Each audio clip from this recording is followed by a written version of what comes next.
Hai semuanya, gimana kabar kalian? Semoga selalu dalam keadaan baik. Jadi welcome back teman-teman di Andre Greystone Channel, dan ini adalah segmen analisa pagi. Segmen di mana kita akan mengulas untuk update news dan juga pergerakan dari market, khususnya market Bitcoin. Guys, welcome back ya buat teman-teman yang mungkin sudah ngikutin kita dari beberapa hari terakhir. Jadi thank you banget untuk support teman-teman semua. Eh, kita udah berada di penghujung bulan November teman-teman, di mana ini akan menjadi fase-fase penutupan ya. Kira-kira Bitcoin ini bakalan closing di harga berapa nih untuk time frame monthly di bulan November ini. Dan tentunya akan menarik karena bulan Desember akan menjadi fase baru lagi di mana biasanya atmosfer market akan berubah dan kita ongoing dengan beberapa sentimen seperti narasi FOMC lagi yang bakalan ada di bulan Desember. By the way, di perdagangan kemarin kita udah dapat beberapa data. Salah satu yang cukup keren adalah data GDP Amerika Serikat melonjak dari 2,1% itu naik itu naik menjadi 5,2% teman-teman. Padahal forecastnya hanya 4,9%.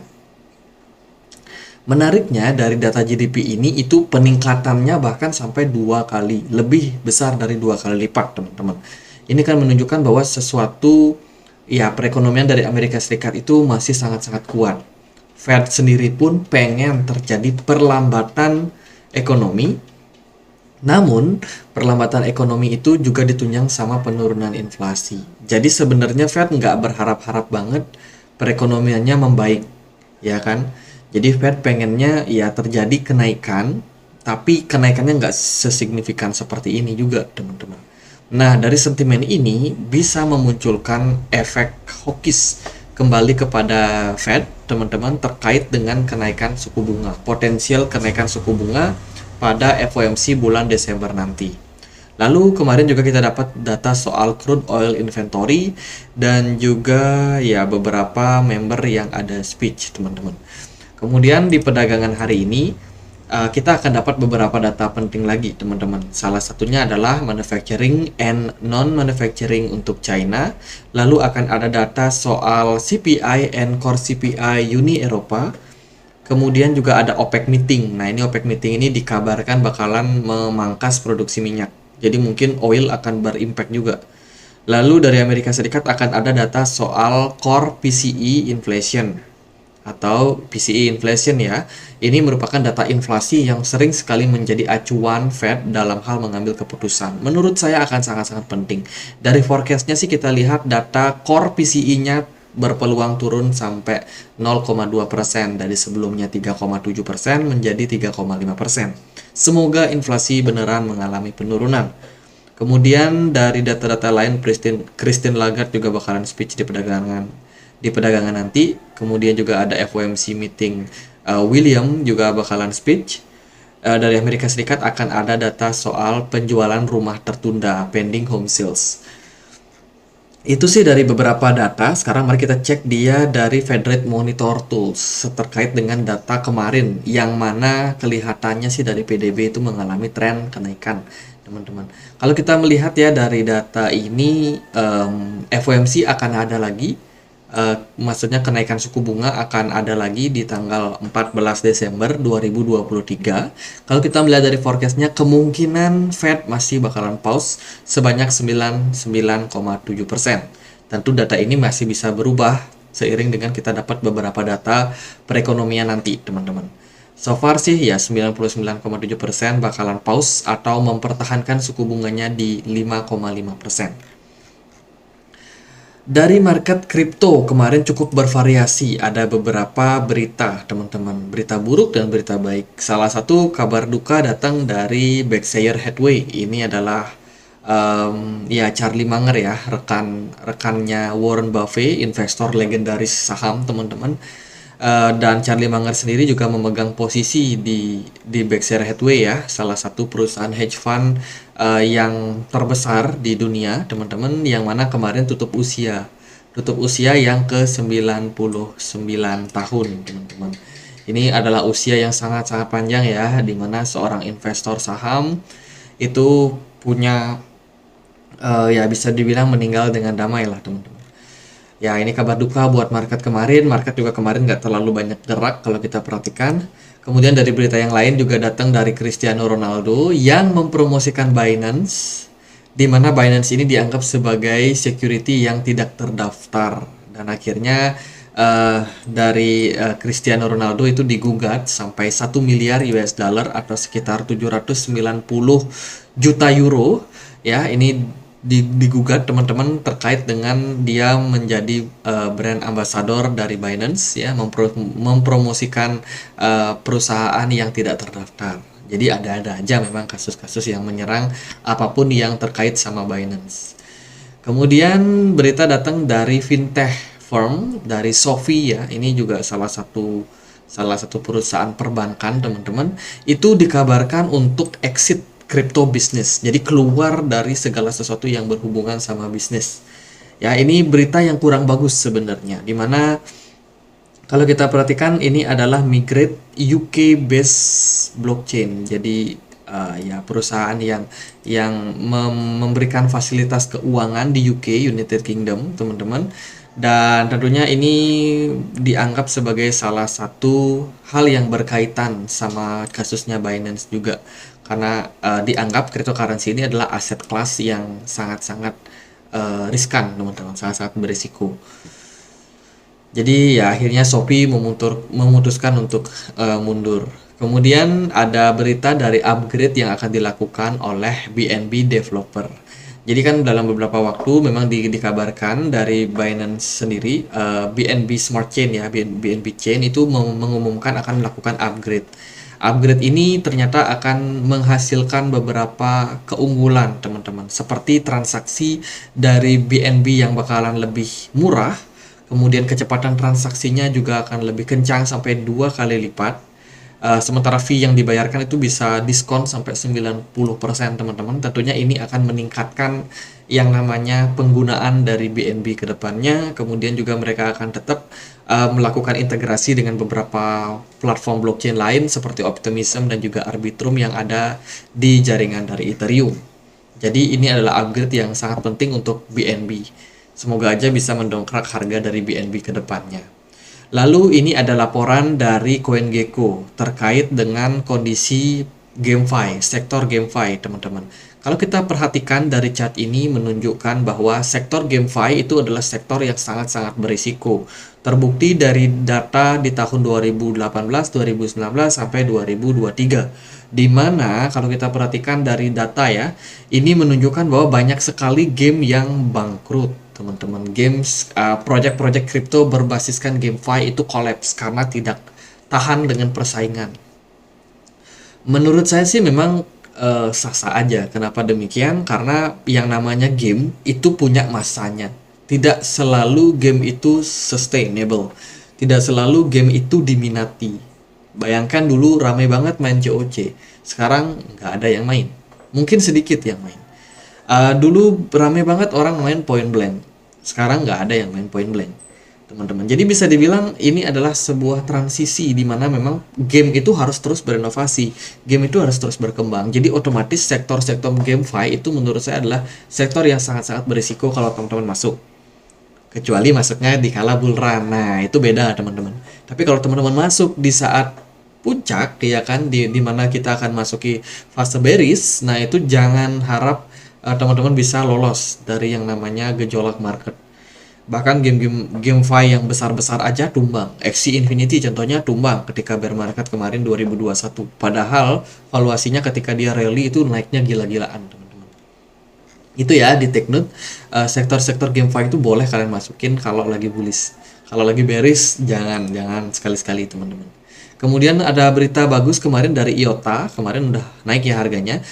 IOTA ini akhirnya mendapatkan regulasi di bawah naungan ADGM yang bermarkas di Uni Emirat Arab Abu Dhabi, teman-teman. Baru aja IOTA punya sentimen juga terkait dengan RWA, teman-teman, real world asset yang lagi ramai banget ya digaungkan, dan ini tentunya merupakan salah satu sentimen yang positif buat project IOTA. Nah, siapa nih teman-teman yang sudah hold IOTA? IOTA punya narasi yang sangat-sangat bagus untuk kedepannya. Semoga sih dengan adanya narasi ini sudah berpartner strategis ya sama Uni Emirat Arab, di mana lokasi tersebut itu sangat-sangat strategis dan juga bisa menjadi pusat kripto, terutama di kawasan Timur Tengah. Ini tentunya merupakan sentimen bagus untuk IOTA. Kemudian ini ada berita dari Ailing Crypto Firm, Sipmex. Waduh, Sipmex dikabarkan mengalami masalah keuangan. Akan ada rekonstruksi terkait dengan pendanaan dan juga hutang yang mereka punya. Jadi kabarnya Sipmex sendiri mau merekonstruksi hutang yang mereka punya karena dikabarkan ya mereka mengalami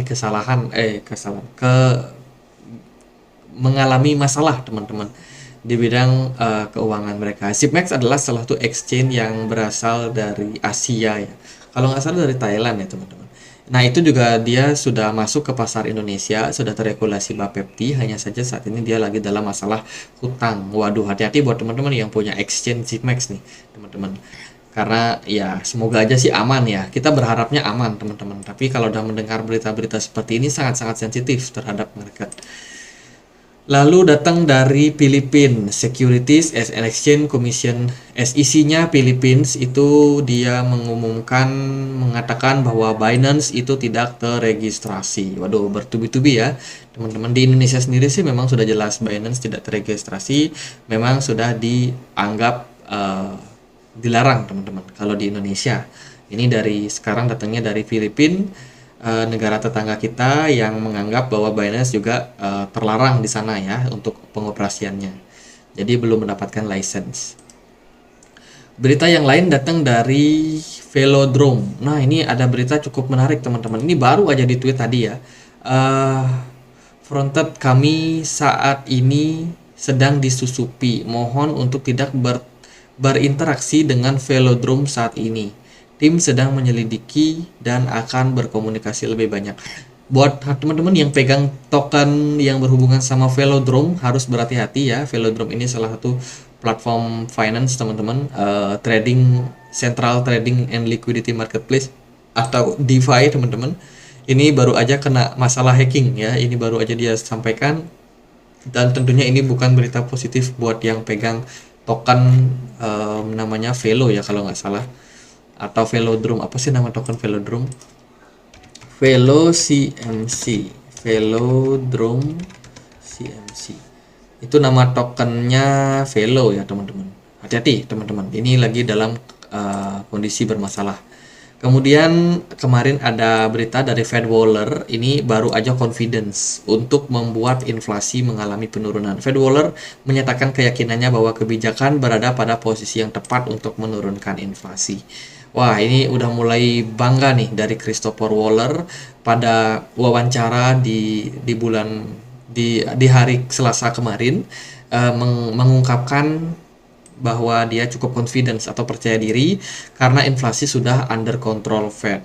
Dan tentunya Fed akan tetap konsisten untuk membawa inflasi turun sampai 2% dengan kebijakan yang lebih moderat, teman-teman. Moderat. Wah, ini menarik nih. Sinyalnya udah mulai moderat, artinya dari Fed sendiri udah tidak terlalu hawkish. Kemudian 5 token unlock terbesar di bulan Desember. Waduh, ini ada berita unlocking token. Ada di YDX, Technote, kemudian APT atau Aptos, 1inch, terus ApeCoin sama Cyber. Ini bakalan unlock cukup besar di bulan Desember. Nah, yang namanya token unlock itu jumlah beredarnya akan makin lama makin banyak ke market teman-teman. Biasanya sih kalau semakin banyak yang beredar maka tingkat inflasi akan semakin tinggi. Jadi biasanya harga-harga token secara tren jangka menengah semakin dia banyak itu akan semakin nambah beban untuk kenaikannya. Jadi ya itu harus di take note teman-teman. Tapi semoga sih kedepannya akan ada burning token lagi ya sehingga bisa menyebabkan supply bisa semakin sedikit di market sehingga untuk membuat harganya naik cenderung lebih gampang. Beberapa news kita sudah sharing banyak di komunitas Telegram kita buat teman-teman yang punya akun Telegram yang mau dapat update-update informasi terbaru terkait dengan dunia kripto. Ya teman-teman bisa join di komunitas Telegram kita, teman-teman, linknya ada di kolom deskripsi. Kemarin juga ada beberapa data seperti validator Ethereum yang telah melambat beberapa minggu terakhir, semakin banyak validator yang keluar secara sukarela. Nah, memperlambat laju penerbitan Ethereum bersamaan dengan meningkatnya pembakaran dari Ethereum, sehingga Ethereum akan mengalami deflasi untuk kedepannya. Ini good news untuk Ethereum. Kemudian kemarin juga ada salah satu community builder dari ambasadornya Cardano. Cardano akan bangun berita luar biasa besok, tapi saya tidak yakin apakah bisa mempostingnya.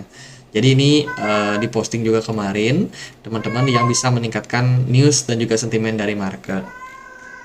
Kemudian juga kemarin ada berita dari Suriname yang mana presidennya diajak untuk berdiskusi terkait dengan adopsi Bitcoin. Kemudian Chainlink ini ada lonjakan paus besar yang masuk ke market Chainlink ya teman-teman. Semoga aja juga bisa memberikan impact terhadap pergerakan dari marketnya. Jadi Chainlink secara on-chain masih cukup menarik. Ya, itu sih dari beberapa news yang ada pada perdagangan kemarin. Lalu gimana impactnya terhadap pergerakan market? Kemarin GDP naik dari Amerika Serikat, di mana DXY atau dolar tidak terlalu memberikan respon yang gimana-gimana. Market DXY cuma naik 0,09% saja. Hari ini akan ada data PCE, hati-hati ya teman-teman, market berpeluang untuk volatile. Kemudian dari pergerakan S&P 500 kemarin mungkin masih berduka ya teman-teman, di mana salah satu investor legendarisnya sudah wafat. Kemudian ya nggak terlalu gimana-gimana sih untuk pergerakannya. Bitcoin dan kawan-kawan kemarin malah koreksi sekitar 0,3%. Di awal pagi hari kemarin itu cukup menarik karena pergerakan Bitcoin ini sudah berhasil breakout teman-teman dari level 38.000. Ternyata fake out lagi. Jadi Bitcoin ini memang suka kayak gitu ya. Ini fake out, di sini juga dia sudah sempat naik, bertahan bentar terus fake out lagi. Dan ya kemungkinan fase koreksi mungkin bisa terjadi sampai di kisaran level 36.800 sebagai level konfirmasinya. Apakah Bitcoin akan menguat atau melemah ya kita nggak tahu pasti. Hari ini akan ada data penting, jadi saya rasa sangat perlu untuk kita tunggu nih kira-kira pergerakan dari market akan dibawa kemana terkait dengan laporan PCE nanti. Dari posisi MACD so far belum terlalu memberikan indikasi yang gimana-gimana, tapi kalau dari time frame daily kelihatan memang MACD-nya masih dalam proses koreksi. Volume perdagangan juga masih cenderung tinggi untuk Bitcoin.